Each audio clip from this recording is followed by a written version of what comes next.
जय गुरु जी की संगत जी, जय गुरु जी, शुक्राना गुरु जी, धन धन गुरु जी, बाबा गुरु जी, जय जय गुरु जी। ओम नमः शिवाय, शिव जी सदा सहाय। ओम नमः शिवाय, गुरु जी सदा सहाय। ओम नमः शिवाय, शिव जी सदा सहाय। ओम गुरु जी सदा सहाय। सुखमणि सुखामृत परम नमो भक्त जना के मणि विश्राम एक ओंकार सतनाम शिवाय। गुरु जी की जय।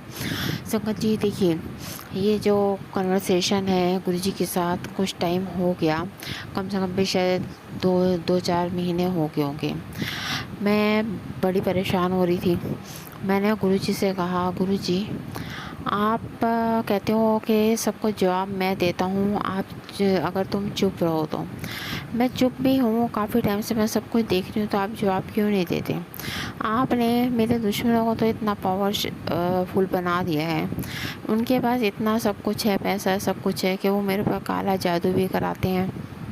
और मेरे को हर जगह जहाँ पर भी मैं कुछ काम कर रही होती हूँ, मेरे पीछे जाके मेरे को डिफेम करने की कोशिश करते हैं। ठीक है, तो आप ने मेरी मेरी ही हर कामयाबी को क्यों रोका हुआ है? तो गुरुजी ने पता है मेरे को क्या कहा? गुरुजी कहते हैं तू ना चुपचाप बैठी रह, कुत्ते आंगन तेरे पीछे लोग पे हैं में।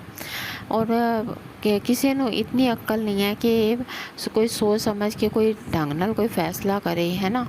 तो मैंने कहा गुरुजी अब आप कहते हो ना आप महाशिव हो, आप जो चाहो वो कर सकते हो, तो आप क्यों नहीं कुछ एक्शन लेते? आप करो ना कुछ।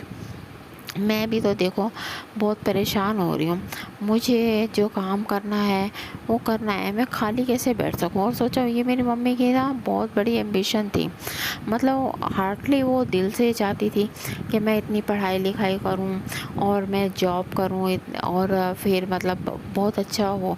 और देखिए मैंने पढ़ाई लिखाई भी की, ठीक है, और जॉब भी कर रही थी, लेकिन शायद वही है कि कुछ गलत लोगों की निगाह जो थी कि उन्होंने मेरा कहीं कुछ होने नहीं दिया। लेकिन आज भी कुछ ऐसा ही है कि जो इस मोड़ पे भी जो उनसे लोग हैं परेशान कर रहे हैं, है ना। तो मैंने गुरुजी को कहा, तो गुरुजी कहते हैं कादी चिंता कर दी है, कुछ ना कह किसी ਨੂੰ। और ना अगर उन्होंने भी मर के मेरे उत्ते चढ़ना है तो तू भी मर के मेरे उत्ते ही चढ़ना है।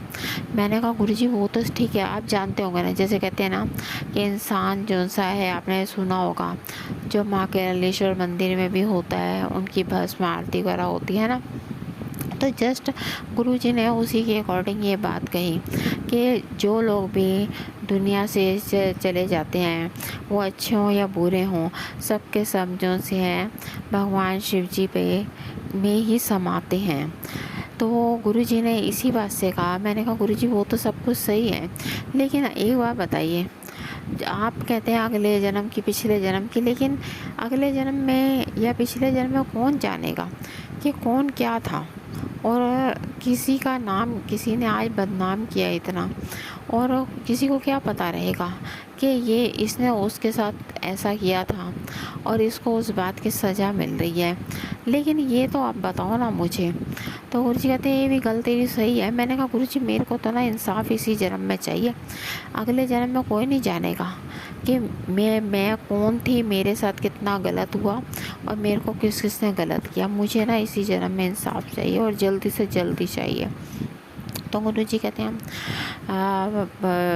बस इतना कहते हैं कि सब्र कर, और वो खामोश है, लेकिन सब कुछ देख रहे हैं। मैंने कहा गुरु जी आप मेरे को क्यों नहीं मेरा मार्गदर्शन करते? आप मेरी राह क्यों नहीं दिखाते मुझे?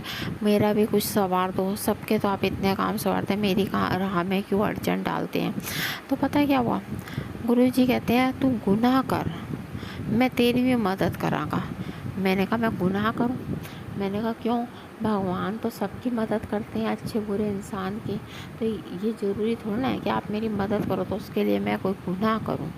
मैं तो गुनाह नहीं करना चाहती, मैं पाप की हकदार क्यों बनूं? तो फिर पता है क्या हुआ संगत जी? एक चीज़ और बताती हूँ। जैसे हमारे घर में 2-3 स्वरूप हैं गुरु जी के, तो क्या हुआ, मैं ना जो उनका दूसरा स्वरूप भी है उसको भी मतलब साफ़ कर देती हूँ। तो क्या हुआ, वहाँ से उन्होंने ना कहते हैं ये ना लक्ष्मी का स्वरूप है। तो मैंने कहा ठीक है। तो मैं लेकिन अब देखो उनके ऊपर अगर कोई डस्ट आएगी कुछ होगी, जैसे मैं गुरु जी का स्वरूप साफ़ करती हूँ वैसे और सब पे कर देती हूँ। तो उन्होंने ना मेरे को कहते हैं तू ना पैसे दी तेनों बड़ी तंगी है ना, तू परेशान होती है कि सारी हर चीज़ के लिए तू मतलब अपने घर वालों पे ही डिपेंड करती है ना, हर चीज़ के लिए। और जबकि मतलब तू चाहती है कि मेरा सब कुछ काम अच्छा हो। तो उन्होंने ना जैसे मेरे को ना एक थैली सी भेजी, वह फेंकी, कहते हैं ये चुगल है। तो मैंने कहा, मैंने ना नहीं उठाई, पड़ी हुई थी। और ना मैंने कहा गुरुजी कहते हैं ना तेरा सब कुछ मैं करना है, तो मेरे को ना गुरुजी ही देंगे। तो पता है फिर गुरुजी ने ना वो थैली जो सी थी उठा के अपने पास रख ली। मैंने कहा ठीक है गुरुजी, अच्छा किया आपने उठा के रख लिया। आप कहते हो ना तेरा सब कुछ मैं करना है, तो मेरे को ना जो देना है ना वो आप ही दोगे, ठीक है, मैं किसी और से कुछ नहीं मांग रही। और कई बार तो पता है क्या होता है, मैं गुरुजी को कहती हूँ गुरुजी मैं ना आपसे कुछ नहीं मांगूंगी, आपकी मर्ज़ी है जो करना। मेरे को ना बाकी जो है, मैं भगवान से भी प्रार्थना जैसे पहले करती थी, आपसे नहीं मिली थी, मैं उन्हीं से ही सब कुछ कहूँगी।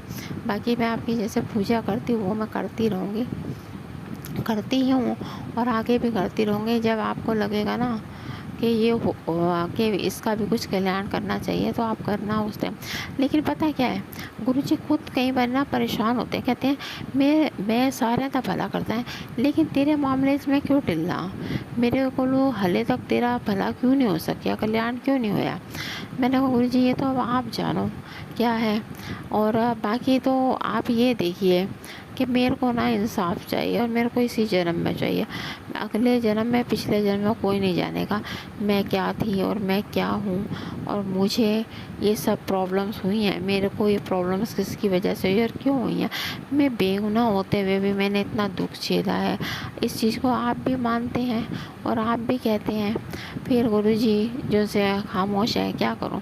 मैंने कहा गुरुजी मुझे इसी जन्म में चाहिए इंसाफ, मुझे अगला जन्म भले मत दो, लेकिन मुझे इसी जन्म में चाहिए कि किसी ने मेरे लिए कैसे गलत बात कही, कैसे मेरे साथ गलत किया, मुझे इसी जन्म में चाहिए इंसाफ। तो गुरुजी कुछ नहीं बोल रहे, खामोश है। बस कहते हैं मैं जाना है। मैंने कहा ठीक है जाना है ना, तो ठीक है पहले आप ना मेरा कल्याण कर दो और उसके बाद ही आप जाने की सोचना। तो पता है क्या हुआ, एक जब मतलब मेरी शादी भी नहीं हुई थी, तो उससे पहले की बात है, मैं ना शिव जी के बहुत व्रत रखती थी। वैसे तो मैंने सोचा था मैं 16 ही रखूँ व्रत, लेकिन पता नहीं क्या हुआ, 16 व्रत रखने के बाद, उद्यापन करने के बाद मेरे को पता नहीं क्या हुआ, मैं ना फिर भी कंटिन्यूली ना व्रत रखती रही। कम से कम भी मैंने, आप मानेंगे नहीं, शायद 4-5 साल तक मैंने व्रत रखे शिव जी भगवान के। और फिर उसके बाद क्या हुआ, मैंने भगवान से पता नहीं क्यों कह दिया, मैंने कहा भगवान जी, शिव जी भगवान जी, आप मेरे को कभी दर्शन देना, और ये जो से आपके गले में जो से आपकी सेना लटकी रहती है ना, इसको कहीं ना छुपा के आना, छोड़ के आना। आप आना और चाहे पार्वती माता को लेके आना साथ में, ठीक है, मुझे दर्शन देना। तो फिर पता है क्या हुआ, तो भगवान जी कहते हैं क्या करते हैं, तेरे पास हम आएंगे ना तो तू ना हमें फिर जाने नहीं देगी। मैंने कहा अच्छा ऐसा कैसे हो सकता है, भगवान तो भगवान ही है, भगवान अपनी जगह पे रहते हैं ना, और कोई बात नहीं, मैं ऐसे नहीं करूँगी। तो फिर मैंने ना कहा, सोच लिया कि मैं ना ये व्रत अपने लाइफ टाइम रखूँगी। लेकिन पता नहीं क्यों शादी के बाद ना मेरी हालत ऐसी हो गई थी, ऐसे लगता था जैसे मेरे शरीर में जान ही नहीं है। तो फिर मेरे को एक बार शिव जी भगवान ने सपने में दर्शन दिए। उन्होंने कहा ये व्रत रख। मैंने उनको कहा भगवान जी अभी तो मैं नहीं रख सकती हूँ, मेरी जो हालत हो रही है ना, मैं ये व्रत नहीं रख सकती अभी। मैं ना फिर अगर जब मैं ठीक हो जाऊँगी ना तो मैं फिर रख लूँगी, क्योंकि साल भर तो वैसे ही मेरे व्रत मेरे ससुराल वालों ने छुड़वा दिए थे। मदर इन लॉ ने कि अभी नहीं रखेगी, करवा चौथ के व्रत के बाद रखेगी। तो मैंने फिर जब छोड़े हुए थे तो बीच में कभी कभी रख लेती थी, लेकिन फिर हालत बहुत ख़राब हो रही थी। तो मैंने कहा भगवान जी अभी नहीं रख सकती मैं। तो फिर कोई वजह रही होगी तो मैंने नहीं रखे। और उसके बाद पता क्या हुआ, मैं जैसे मंदिर तो जब तक चली जाती थी सोमवार को या किसी भी दिन जैसे होता था, तो क्या हुआ, एक दिन शायद सोमवार का दिन ही था या पता नहीं कौन सा दिन था, तो मैं शाम के टाइम ना थोड़ा सा अंधेरा ही हो गया था, मंदिर में गई। वहाँ गई तो मैंने शिवलिंग के पास ही ना, जैसे मतलब मैं थोड़ा सा वो एक स्टेप ऊंचा था, तो मैं ऊपर नहीं चढ़ी, मैंने नीचे से ही ना ऐसे माथा टेका और हाथ जैसे मूर्ति के पास करते हैं तो किया। और उस टाइम पता क्या मुझे लगा, मेरी लेफ़्ट बाजू पे ना मुझे ना बहुत बुरा डंक लगा। मैंने ना शिव जी भगवान को कहा, मैंने कहा भगवान जी आपके पास आने से ना अगर सांप का डंक लगता है ना तो मैं ना आपके पास नहीं आऊँगी, यहाँ पर पूजा नहीं करूँगी मैं। और संगत जी वो जो लगा ना उसका निशान आज भी मेरी बाजू पे है। और मैंने कहा भगवान जी अब बताओ मैंने क्या गलत किया। लेकिन उस टाइम में शायद पता है हमें कोई प्रण नहीं करना चाहिए। अगर हम कोई डिसीज़न लेते हैं और वो भी अच्छी चीज़ के लिए लेते हैं तो उसे छोड़ना नहीं चाहिए। लेकिन फिर मुझे ना अपनी इस गलती का एहसास हुआ कि मैंने कहा था मैं लाइफ टाइम रखूँगी व्रत, और मैंने लाइफ टाइम नहीं रख सकी क्योंकि पता नहीं जो भी है मेरी सिचुएशन सी ऐसी हो रही थी, ठीक है। तो फिर मैंने ना क्या किया, बाद में ना 16 जैसे तैसे मतलब मैंने 16 सोमवार व्रत पूरे किए। और मैंने कहा भगवान जी ये सिर्फ ना मैं इसलिए कर रही हूँ कि ना मैंने कहा था व्रत रखूँगी लाइफ टाइम, मैं नहीं रख सक रही।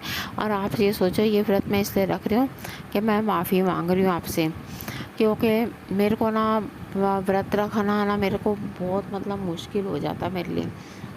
तो मैं कंटिन्यूली लाइफ टाइम रख सकूँ नहीं हो पा रहा मेरे से, तो मैंने इसलिए 16 व्रत करके छोड़ दिया। और फिर मैंने कहा ये उद्यापन ना मैं अभी नहीं करूँगी, बस मैंने ऐसे हल्का सा प्रसाद चढ़ाया।